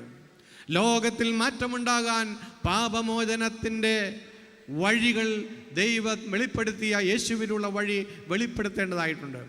ഈ രാത്രിയിൽ നമ്മൾ നമ്മുടെ രക്ഷയ്ക്ക് വേണ്ടി പ്രാർത്ഥിക്കുമ്പോൾ ഓർക്കണം, രക്ഷകനെ അറിയാത്ത, രക്ഷ എവിടെ കിട്ടുമെന്നറിയാതെ മയക്കുമരുന്നിലും മദ്യത്തിലും അലയുന്ന, അനീതിയിൽ അലയുന്ന, പാപത്തിൽ അലയുന്ന ജനകോടികൾ നശിച്ചു കൊണ്ടിരിക്കുക. അവരോട് ആര് പറയും യേശുവിനെക്കുറിച്ച്? ഒരു രക്ഷകനുണ്ട്, നിൻ്റെ തെറ്റുകളും കുറ്റങ്ങളും പൊറുക്കുന്ന ഒരു ദൈവമുണ്ട് എന്ന് പറയുവാൻ ഞാനും നിങ്ങളും തയ്യാറാകുന്നില്ലെങ്കിൽ മറ്റാര് തയ്യാറാകും? മറ്റാരെ കൊണ്ട് സാധിക്കും? എത്ര വലിയ പാപിക്കും, എത്ര തകർന്നവനും ദൈവത്തിൻ്റെ സന്നിധിയിൽ സ്വീകാര്യതയുണ്ടെന്നുള്ള സുവിശേഷം പറയാൻ നമ്മൾ തയ്യാറാകേണ്ട കാലം അതിക്രമിച്ചിരിക്കുന്നു. അല്ലെങ്കിൽ ലോകത്തിന് ഒരു ഭാവിയില്ലാത്ത അവസ്ഥ വരും. 2019 BBC ലോകത്തിലെ ഏറ്റവും ശക്തരായ, പ്രശസ്തരായ, സ്വാധീന ശക്തിയുള്ള 100 വനിതകളെ തിരഞ്ഞെടുത്തു. ആ 100 വനിതകളിൽ ഒരാൾ സിംഗപ്പൂർകാരിയായിരുന്ന സിസ്റ്റർ ജെറാൾഡ് ഫെർണാണ്ടസ് ആയിരുന്നു. 1977 സിംഗപ്പൂരിൽ ആരംഭിച്ച പ്രിസൺ ഫെലോഷിപ്പിൻ്റെ സഹസ്ഥാപകയായിരുന്നു ഈ സിസ്റ്റർ. സിസ്റ്ററിൻ്റെ ജീവിതത്തിലെ ഒരു സംഭവം പറയുന്നുണ്ട്. 1981 സിംഗപ്പൂരിൽ 9 വയസ്സും 13 വയസ്സുമുള്ള 2 കുഞ്ഞുങ്ങളെ സാത്താൻ ആരാധകർ തട്ടിക്കൊണ്ടുപോയി ബലിയർപ്പിച്ചു. സിംഗപ്പൂരിനെ മുഴുവനും നടുക്കിയ ഹീനമായ ഒരു കൃത്യമായിരുന്നത്. അല്പം കഴിഞ്ഞപ്പോൾ കുറ്റവാളികൾ പിടിക്കപ്പെട്ടു. ആഡ്രിയാൻ ലീ എന്ന് പറയുന്ന മനുഷ്യനും അദ്ദേഹത്തിൻ്റെ ഭാര്യ ടാൻ മൂയി ചുവും അതുപോലെ അവരുടെ സുഹൃത്തായിരുന്ന മറ്റൊരാളുമായിരുന്നു ഈ സാത്താൻ ആരാധകർ, ഈ ബലി അർപ്പണം നടത്തിയവരും. അവരെ പോലീസ് അറസ്റ്റ് ചെയ്തു, വിചാരണ ചെയ്തു, 3 പേരെയും വധശിക്ഷയ്ക്ക് വേണ്ടി വിധിച്ചു. അങ്ങനെ ആ സമയത്ത് പത്രത്തിൽ ഇവരുടെ ഫോട്ടോ കണ്ടു. ഈ സിസ്റ്റർ ജെറാൾഡ് യാദൃച്ഛികമായി ഈ പത്രത്തിലൂടെ നോക്കിക്കഴിഞ്ഞാൽ ഫോട്ടോ നോക്കിക്കഴിഞ്ഞപ്പോൾ ഈ ഫോട്ടോയിലെ ഈ ടാൻ മുയിച്ചു എന്ന് പറയുന്ന ഈ വ്യക്തിയെ നല്ല മുഖപരിചയം. അവർ കൂടുതൽ അന്വേഷിച്ച് കഴിഞ്ഞപ്പോൾ അവർക്കൊരു കാര്യം മനസ്സിലായി. താൻ സ്കൂൾ അധ്യാപികയായിരുന്ന കാലത്ത് സ്കൂളിലുണ്ടായിരുന്ന താൻ പഠിപ്പിച്ചിരുന്ന കാതറിൻ എന്ന കുട്ടിയാണ് ഈ ഹീനകൃത്യം ചെയ്ത ഈ ടാൻ മുയിച്ചു എന്ന് തിരിച്ചറിഞ്ഞു. അത് സിസ്റ്ററിന് വലിയ ഒരു ഞെട്ടലായിപ്പോയി. താൻ പഠിപ്പിച്ച ഒരു പെൺകുട്ടി വളർന്ന് സാത്താൻ സേവകിയായി കുട്ടികളെ തട്ടിക്കൊണ്ട് ബലിയർപ്പിച്ചു എന്നുള്ളത് അവരുടെ മനസ്സിനെ വല്ലാതെ വേദനിപ്പിച്ചു. അവർ ജയിലിൽ കിടക്കുന്ന ഈ ടാൻ മുയിച്ചുവിനെ കാണാൻ പരിശ്രമിച്ചു. പക്ഷെ ടാൻ മുയിച്ചു ആരെയും കാണാൻ ഇഷ്ടപ്പെട്ടില്ല. അവർക്ക് ഈ ചെയ്ത തെറ്റിനെക്കുറിച്ചുള്ള കുറ്റബോധവും ഭയവും അതിൻ്റെ ഞെട്ടലുമൊക്കെ ആയിട്ട് ഒരു ഉന്മാദ അവസ്ഥയിലായിരുന്നു. ആരോടും ഒന്നും സംസാരിക്കുകയില്ല, ആരോടും മിണ്ടില്ല. അങ്ങനെ ഒരു മാനസികമായ സമനില തെറ്റിയ അവസ്ഥയിലാണ് ഇവർ ജയിലിൽ ജീവിച്ചിരുന്നത്. എങ്കിലും 5-6 മാസത്തെ പരിശ്രമം കൊണ്ട് സിസ്റ്ററിനെ കാണാനായിട്ട് അവർ തയ്യാറായി. ആദ്യമൊക്കെ വെറുതെ ഇങ്ങനെ കണ്ണിലേക്ക് നോക്കി നിൽക്കുകയാണ്, എന്ത് പറഞ്ഞിട്ടും പ്രതികരിച്ചൊന്നുമില്ല. എങ്കിലും സിസ്റ്റർ കൂടെ കൂടെ ചെല്ലാൻ തുടങ്ങി, ആശ്വസിപ്പിക്കാൻ തുടങ്ങി. അപ്പോൾ അവർ ചോദിച്ചു, ഇത്രയും ക്രൂരത പ്രവർത്തിച്ച എന്നെ സിസ്റ്ററിന് ഇപ്പോഴും എങ്ങനെയാണ് സ്നേഹിക്കാൻ പറ്റുന്നത്? അപ്പോൾ യേശുവിനെക്കുറിച്ച് അവർ പറഞ്ഞു. പാപികളെ സ്നേഹിക്കുന്ന യേശു പാപത്തെ മാത്രമേ വെറുക്കുന്നുള്ളൂ എന്നും ടാൻഷിയെ ഇപ്പോഴും ഈശോ സ്നേഹിക്കുന്നുണ്ടെന്നൊക്കെ പറഞ്ഞപ്പോൾ അവർക്കത് വലിയ ഒരു സുവിശേഷമായിരുന്നു.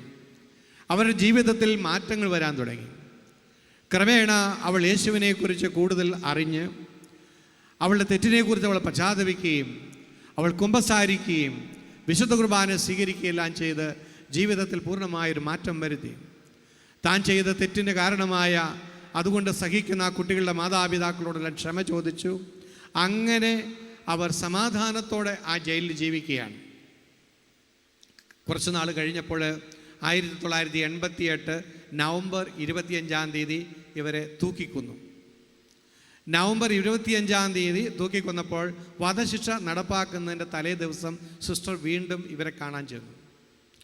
അപ്പോൾ ഈ ടാൻ മുയിച്ചു വളരെ ശാന്തയായിരുന്നു, സന്തോഷവതിയായിരുന്നു, അത്ഭുതപ്പെടുത്തുന്ന പ്രകാശമായിരുന്നു മുഖത്തുണ്ടായിരുന്ന അത്രേ. ടാൻ ചൂയി സിസ്റ്ററിനോടൊരു കാര്യം പറഞ്ഞു, നാളെ രാവിലെ ഞാൻ എൻ്റെ ദൈവത്തെ കാണും. ദൈവത്തെ കണ്ടു കഴിയുമ്പോൾ ഞാൻ ആദ്യം പറയുക സിസ്റ്ററിനെ കുറിച്ചായിരിക്കും. ഓർക്കണം, നാളെ രാവിലെ എന്നെ തൂക്കിക്കൊല്ലുമെന്നല്ല പറഞ്ഞത്, നാളെ രാവിലെ ഞാൻ എൻ്റെ ദൈവത്തെ കാണും. എൻ്റെ ദൈവത്തെ കാണുമ്പോൾ ഞാൻ ആദ്യം പറയുന്നത് സിസ്റ്ററിനെ കുറിച്ചായിരിക്കും. ഓർക്കുക, ഒരു വ്യക്തിയിൽ സുവിശേഷം വരുത്തി വെച്ച മാറ്റം, മരണത്തെ പോലും അതിജീവിക്കുന്ന ആ ഒരു വിശ്വാസത്തിലേക്ക് അവരെ കൊണ്ടുവന്നത് സുവിശേഷം പറഞ്ഞതുകൊണ്ടാണ്. നിരാശയിലും വെറുപ്പിലും ശപിച്ചും മരിച്ചു പോകേണ്ട ഒരു വ്യക്തി നേരെ തിരിഞ്ഞു. മാത്രമല്ല അവരുടെ മാനസാന്തരം അനേകർക്ക് സൗഖ്യവും പ്രത്യാശയെല്ലാം നൽകുന്നിടയായി. അപ്പോൾ ആരെങ്കിലുമൊക്കെ ആ സുവിശേഷം പറയാനുണ്ടെങ്കിൽ എത്രയോ ജീവിതങ്ങളിൽ ഇതുപോലെയുള്ള മാറ്റങ്ങൾ വരുത്തുവാനായിട്ട് നമുക്ക് സാധിക്കും. അപ്പോൾ അതുകൊണ്ട് പ്രിയപ്പെട്ടവരെ, സുവിശേഷ പ്രഘോഷണത്തിൽ നമ്മൾ സജീവമായി പങ്കുചേരണം.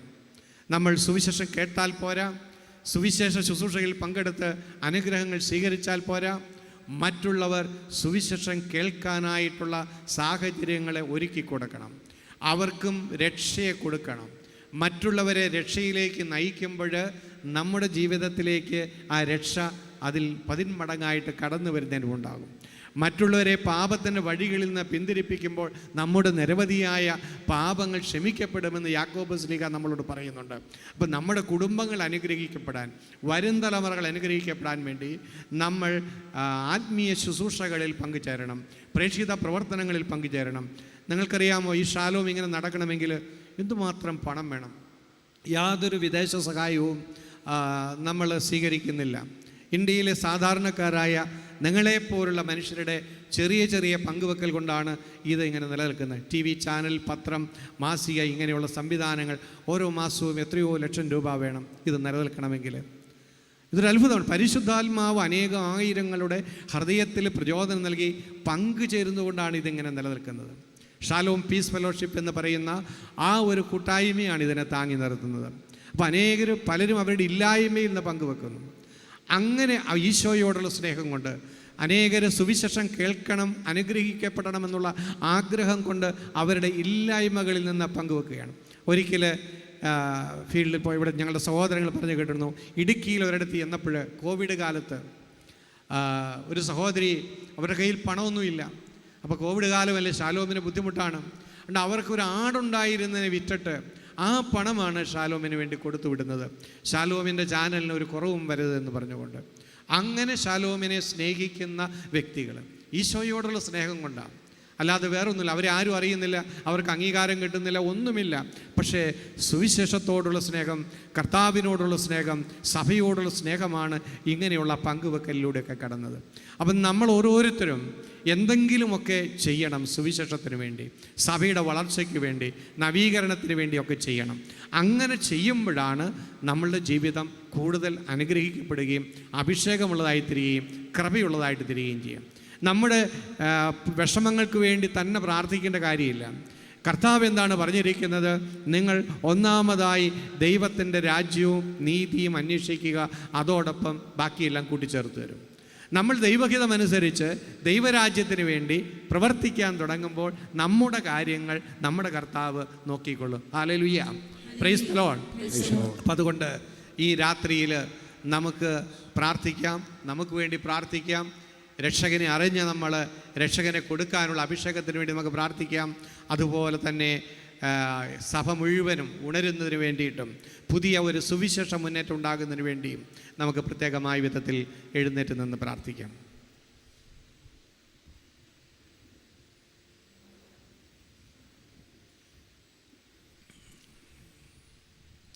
കണ്ണുകളടച്ച് ഒരു നിമിഷം നമുക്ക് ആത്മപരിശോധന നടത്താം. ദൈവം ആഗ്രഹിക്കുന്ന വഴികളിലൂടെയാണോ ഞാനിപ്പോൾ പോയിക്കൊണ്ടിരിക്കുന്നത്? എൻ്റെ കഴിഞ്ഞകാല ജീവിതത്തിൽ ദൈവഹിതം അന്വേഷിക്കാതെ ഏതെങ്കിലും മേഖലകളിലൂടെയൊക്കെ പോയി നഷ്ടങ്ങളും കഷ്ടങ്ങളും ഉണ്ടാകുന്നതിന് ഇടയായിട്ടുണ്ടോ? കഴിഞ്ഞ കാലങ്ങളിലെ തെറ്റുകൾക്ക് നമുക്ക് മാപ്പ് ചോദിക്കാം. ഇനിയുള്ള നാളുകളിൽ ദൈവഹിതം അന്വേഷിക്കാനുള്ളൊരു തീരുമാനമെടുക്കണം. എൻ്റെ കർത്താവിൻ്റെ ഇഷ്ടം എന്താണ് എന്ന് അന്വേഷിക്കുന്ന ഒരു മനസ്സ് ഈ രാത്രിയിൽ രൂപപ്പെടണം. എനിക്കിഷ്ടമുള്ളത് ചെയ്യുക. ഭൂരിപക്ഷം മനുഷ്യരും ചെയ്യുന്നത് അവർക്കിഷ്ടമുള്ളതാണ്. ഇഷ്ടമുള്ളത് ചെയ്യാനല്ല നാം വിളിക്കപ്പെട്ടത്, ദൈവത്തിന് ഇഷ്ടമുള്ളത് ചെയ്യാനാണ്. കർത്താവേ, ഞാനിത് ചെയ്യുന്നത് നിനക്കിഷ്ടമാണോ? ഇത് നിൻ്റെ ആഗ്രഹമാണോ? ഞാനിപ്പോൾ ഇങ്ങോട്ട് പോകണമെന്നുള്ളത്, ഞാനിങ്ങനെ പറയണമെന്നുള്ളത്, ഞാനിങ്ങനെ ചെയ്യണമെന്നുള്ളത് നിൻ്റെ ആഗ്രഹമാണോ ഈശോയെ എന്ന് ചോദിക്കുന്ന ഒരു മനസ്സ് നമ്മുടെ ഉള്ളിലുണ്ടാകണം. ഇഷ്ടം പോലെ പറയരുത്, ഇഷ്ടം പോലെ ചെയ്യരുത്, ഇഷ്ടം പോലെ നടക്കരുത്. സ്വന്തം ഇഷ്ടങ്ങളെ ബലി കഴിക്കുന്ന വ്യക്തികൾക്ക് മാത്രമേ ദൈവത്തിൻ്റെ ഇഷ്ടം നിറവേറ്റാനുള്ള ശക്തി കിട്ടുകയുള്ളൂ. സ്വന്തം ഇഷ്ടങ്ങളെ മുറുകെ പിടിക്കുന്ന വ്യക്തികൾ ഒരിക്കലും ദൈവഹിതം നിറവേറ്റുന്നവരായിരിക്കില്ല. അവർ വാശിക്കാരായിരിക്കും. സ്വന്തം ഇഷ്ടങ്ങളെ മുറുകെ പിടിക്കുന്നവർ എപ്പോഴും കലഹപ്രിയരായിട്ട് മാറും, മറ്റുള്ളവരുമായിട്ട് എപ്പോഴും കലഹിക്കുന്നവരായിട്ട് മാറും. അതുകൊണ്ട് നമ്മുടെ ഇഷ്ടങ്ങൾക്കുള്ള ആ വാശിയെല്ലാം നമുക്ക് ഉപേക്ഷിക്കാം. കർത്താവിൻ്റെ ഇഷ്ടം എൻ്റെ ജീവിതത്തിൽ നടന്നാൽ മതി. ഭാര്യയും ഭർത്താവും അങ്ങനെ ചിന്തിക്കുക, എനിക്കിതിഷ്ടമാണ്, പക്ഷേ അതിനുവേണ്ടി ഞാൻ മുറുകെ പിടിക്കേണ്ട കാര്യമില്ല. എൻ്റെ ഈശോയുടെ ഇഷ്ടം മാത്രം എൻ്റെ വീട്ടിൽ നടന്നാൽ മതി. എൻ്റെ കർത്താവിൻ്റെ ഇഷ്ടം മാത്രം എൻ്റെ മക്കളുടെ ജീവിതത്തിൽ നടന്നാൽ മതി. അവരിങ്ങനെ തന്നെ പോകണമെന്ന് നിർബന്ധം പിടിക്കേണ്ട കാര്യമില്ല. എല്ലാ മേഖലകളിലും ദൈവത്തിൻ്റെ ഇഷ്ടം മാത്രം നിർവഹിക്കപ്പെടണം. സഭയിൽ എല്ലാ മേഖലകളിലും കർത്താവിൻ്റെ ഇഷ്ടം നിർവഹിക്കപ്പെടണം. നമുക്ക് ആഗ്രഹിച്ച് നമുക്ക് പ്രാർത്ഥിക്കാം. അതോടൊപ്പം ഓർക്കുക, ഏറ്റവും പ്രധാനപ്പെട്ട ഈശോയുടെ ആഗ്രഹം ആത്മാക്കളുടെ രക്ഷയാണ്, പാപത്തിൽ നിന്നുള്ള രക്ഷയാണ്.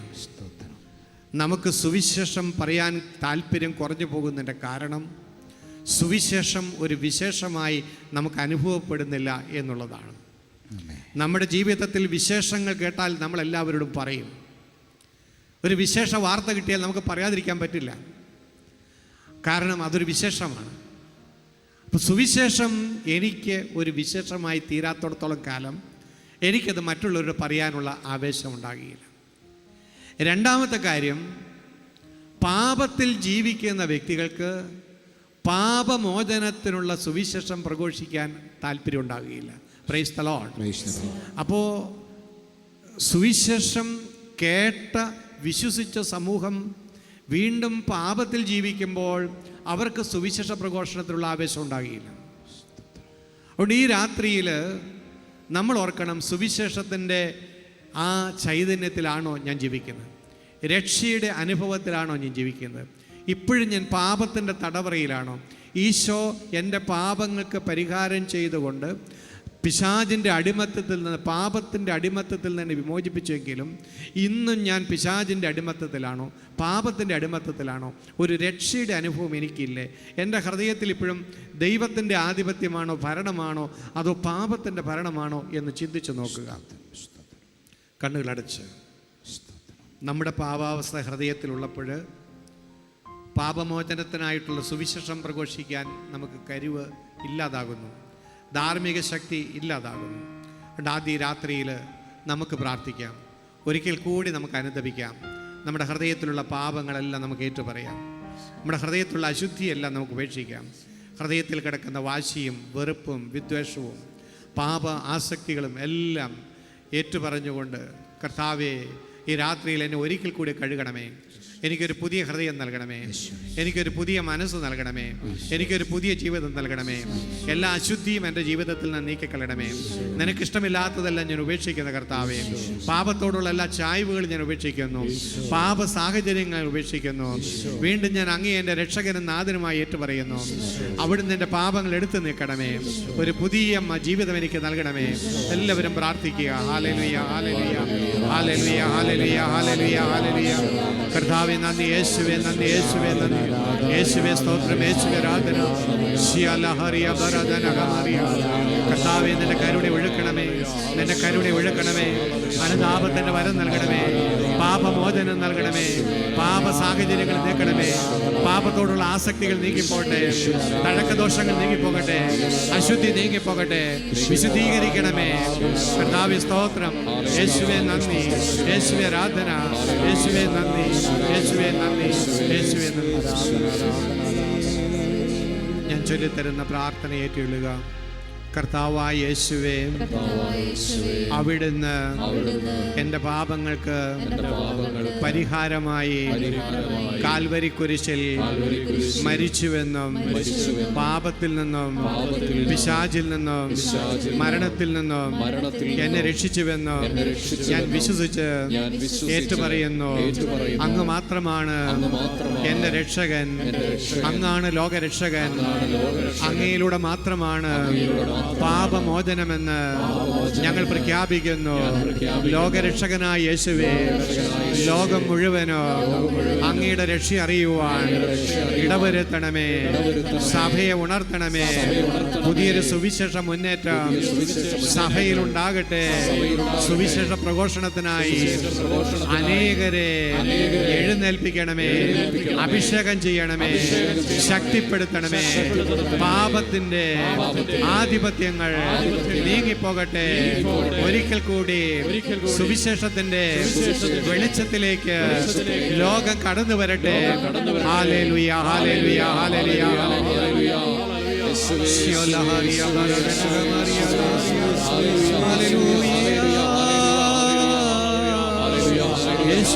യേശുവേ, യേശുവേ, യേശുവേ, യേശുവേ. അനുഗ്രഹിക്കണമേ. Hallelujah, hallelujah. അനുതാപത്തിൽ വരുന്നവരുടെ കർത്താവേ, സ്തോത്രം യേശുവേ. ഹൃദയങ്ങളെ വിശുദ്ധീകരിക്കണമേ, ഹൃദയങ്ങളെ വിശുദ്ധീകരിക്കണമേ, ഹൃദയങ്ങളെ വിശുദ്ധീകരിക്കണമേ, ഹൃദയങ്ങളെ വിശുദ്ധീകരിക്കണമേ.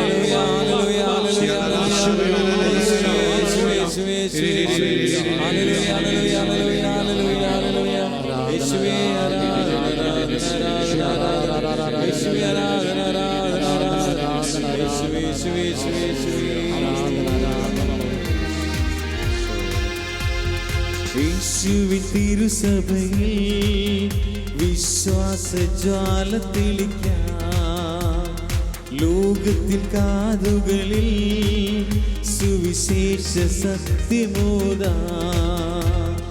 യേശുവിൻ തിരുസഭയിൽ കരങ്ങളടിച്ച് വിശ്വാസജ്വാല തെളിക്കാം, ലോകത്തിൻ കാതുകളിൽ സുവിശേഷ സത്യമോദാം. ഉണരുക പ്രിയജനമേ, ഇതാണ് കൊയ്ത്തുകാലം. ഉണരുക പ്രിയജനമേ, ഇതാണ് കൊയ്ത്തുകാലം. അഭിഷേകം, കരങ്ങൾ ഉയർത്തിയടിക്കാം, കരങ്ങൾ ഉയർത്തിയടിക്കാം. ആത്മാവാൽ അഭിഷേകം, അഭിഷേകം, അഭിഷേകം, വചനത്താൽ അഭിഷേകം, അഭിഷേകം, അഭിഷേകം, ആത്മാവാൽ അഭിഷേകം, അഭിഷേകം, അഭിഷേകം, വചനത്താൽ അഭിഷേകം. കരമൊന്ന് ഉയർത്തിയടിച്ച് എല്ലാവരും ആനന്ദിച്ച് സന്തോഷത്തോടെ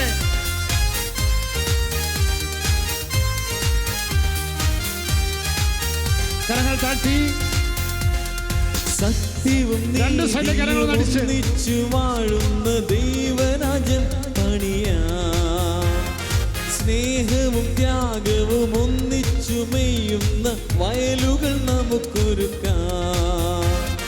സത്യവും നീതിയും ഒന്നിച്ചു വാഴുന്ന ദൈവരാജൻ പണിയാ, സ്നേഹവും ത്യാഗവും ഒന്നിച്ചു മെയ്യുന്ന വയലുകൾ നമുക്കൊരുക്കാം. കരമുയർത്തിയടിക്കാമോ?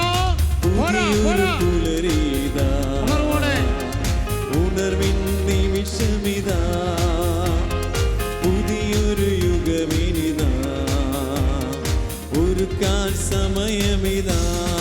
അഭിഷേകം, അഭിഷേകം, ഉണർവോടെ അഭിഷേകം, ദാഹത്തോടെ ആത്മാവാൽ അഭിഷേകം, അഭിഷേകം, അഭിഷേകം, വചനത്താൽ അഭിഷേകം, അഭിഷേകം, അഭിഷേകം, അഭിഷേകം, അഭിഷേകം, ആത്മാവാൽ അഭിഷേകം, അഭിഷേകം, അഭിഷേകം, അഭിഷേകം, അഭിഷേകം, വചനത്താൽ അഭിഷേകം, അഭിഷേകം, അഭിഷേകം, ആത്മാവാൽ അഭിഷേകം, അഭിഷേകം, ആവർത്തിച്ച് അഭിഷേകം, ഉണർവോടെ വചനത്താൽ അഭിഷേകം, അഭിഷേകം, കരമുയർത്തിയടിച്ച് അഭിഷേകം, കരമുയർത്തിയടിച്ച് ആത്മാവാൽ അഭിഷേകം, അഭിഷേകം, അഭിഷേകം, വചനത്താൽ അഭിഷേകം,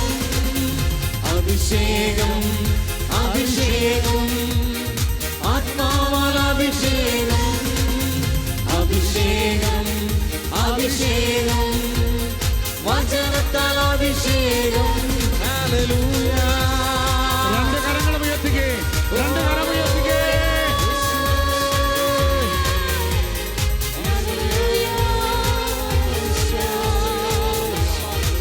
ആരാധന, ആരാധന, ആരാധന, ആരാധന. ഒരല്പസമയം കൂടി കരമുയർത്തി വിളിക്കാം, കരമുയർത്തി പച്ചപിടി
അഭിഷേക ശക്തി വ്യാപരിക്കട്ടെ.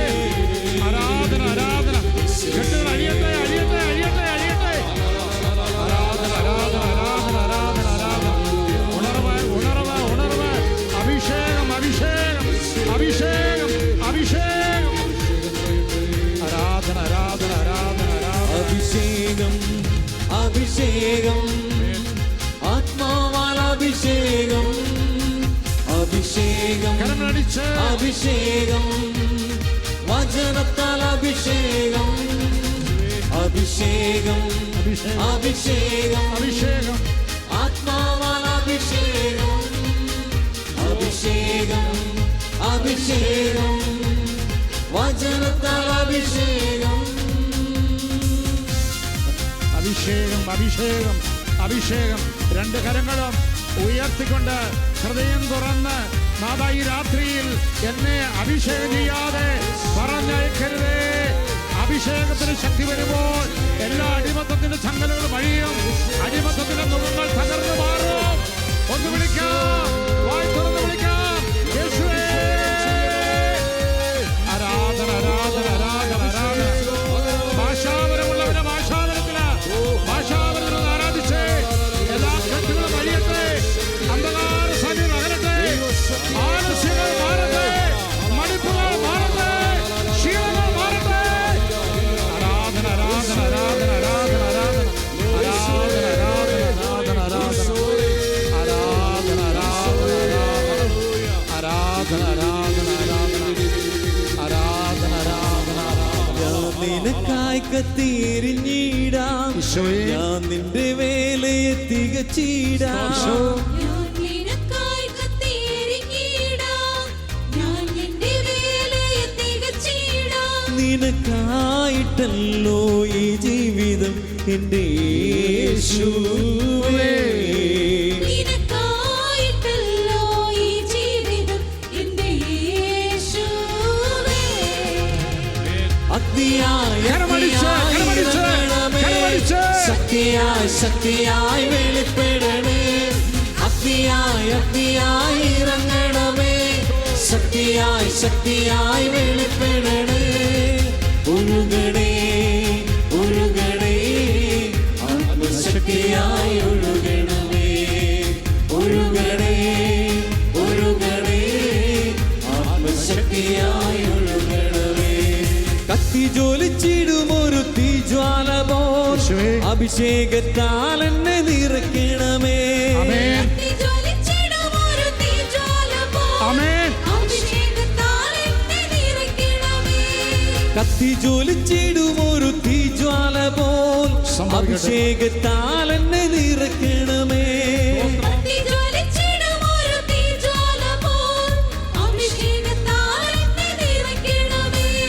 നിനക്കായി ഞാൻ കത്തിയെരിഞ്ഞിടാം ആയുസ്സുള്ള നാളോളം പ്രിയരേ. നിനക്കായി ഞാൻ കത്തിയെരിഞ്ഞിടാം ആയുസ്സുള്ള നാളോളം പ്രിയനേ. ആമേൻ. അഗ്നിയായി അഗ്നിയായി ഇറങ്ങണമേ. ശക്തിയായി ശക്തിയായി വെളിപ്പെടണേ. അഗ്നിയായി അഗ്നിയായി ഇറങ്ങണമേ. ശക്തിയായി ശക്തിയായി വെളിപ്പെടണേ. ഒഴുകണേ ഒഴുകണേ ആത്മശക്തിയായി ഒഴുകണമേ. ഒഴുകണേ ഒഴുകണേ ആത്മശക്തിയായി ഒഴുകണേ. അഭിഷേകം നിറയുന്നു. അഭിഷേകം അഭിഷേകം അഭിഷേകം അഭിഷേകം ആത്മാവാൽ അഭിഷേകം അഭിഷേകം അഭിഷേകം വചനത്താൽ അഭിഷേകം അഭിഷേകം അഭിഷേകം ആത്മാവാൽ അഭിഷേകം അഭിഷേകം അഭിഷേകം വചനത്താൽ അഭിഷേകം. രണ്ട് കരങ്ങൾ ഉയർത്തിക്കേ. ഉയർത്തി ഒരിക്കൽ കൂടി വിളിക്കാം. യേശുവേ. വിളിക്കട്ടെ വിളിക്കട്ടെ വിളിക്കട്ടെ. ശരീരം വലിയവരെ വിളിക്കട്ടെ. മടി കൂടാതെ വിളിക്കട്ടെ. ആരാധന ആരാധന ആരാധന ആരാധന. Oh power power power power power power power power power power. ചലിക്കട്ടെ ചലിക്കട്ടെ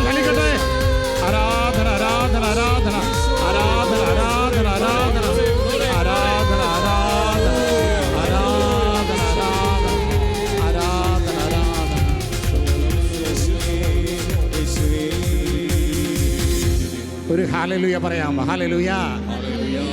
നല്ല ഉണർവോടെ ഹാലലുയ.